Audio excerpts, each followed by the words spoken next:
Senator Richard Blumenthal from Connecticut and Representative Paul Tonko from New York have introduced a new bill aimed at curbing the potential risks associated with the rapid rise of legalized sports betting in the United States. Known as the Supporting Affordability and Fairness with Every Bet SAFE Bet Act, this legislation seeks to impose stricter federal regulations on sports betting to protect consumers, especially younger and more vulnerable individuals, from gambling addiction and its harmful consequences. The bill proposes several significant changes to how sports betting is regulated, with a particular focus on limiting the types of baits and the advertising methods used by the betting industry. One of the key components of the SAFE Bet Act is a ban on in-game sports betting advertisements, which are often displayed during live sporting events. These ads are seen as a gateway for viewers, especially younger audiences, to become more engaged in gambling, encouraging them to place baits impulsively during the game. By removing these ads, the bill hopes to reduce the likelihood of impulsive gambling and prevent the normalization of sports betting as a regular part of watching sports. In addition to banning in-game ads, the SAFE Bet Act also seeks to prohibit proposition baits on college athletes. Proposition baits, or prop baits, are wagers made on specific outcomes within a game, like whether a particular player will score a certain number of points.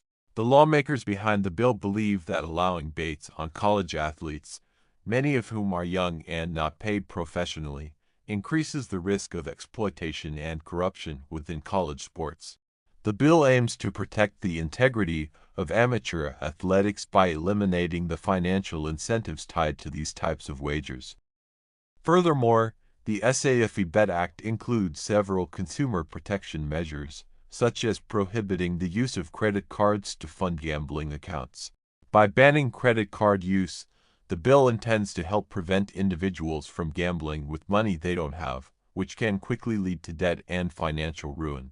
This measure is meant to ensure that people are gambling with their own funds and not relying on borrowed money, which can exacerbate the financial risks associated with problem gambling. The legislation also addresses the use of artificial intelligence (AI) in the betting industry.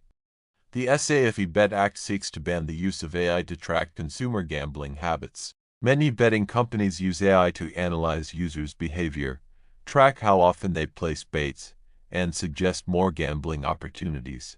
By stopping the use of this technology, the bill aims to prevent betting companies from using consumer data to push more aggressive marketing tactics, which could encourage compulsive gambling behaviors.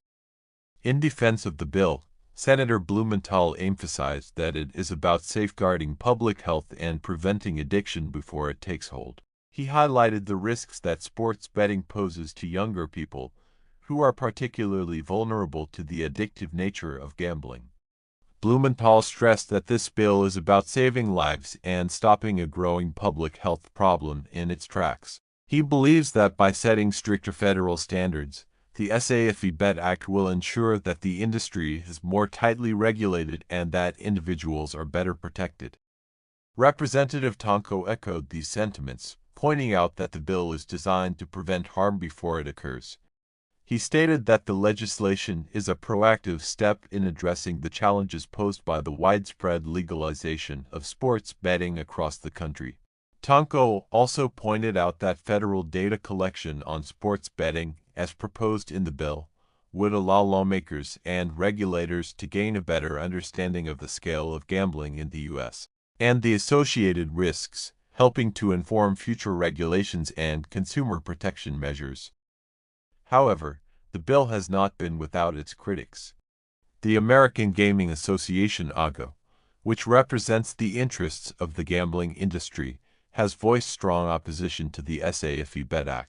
The AGA argued that the bill undermines the work already done by individual states to regulate sports betting responsibly. According to the AGA, introducing federal prohibitions at this stage is a slap in the face to state legislators and gaming regulators, who have spent considerable time and resources developing sports betting frameworks tailored to the specific needs of their jurisdictions. The AGA pointed out that sports betting is already legal in 38 states and Washington, D.C., and 30 of those states allow online betting.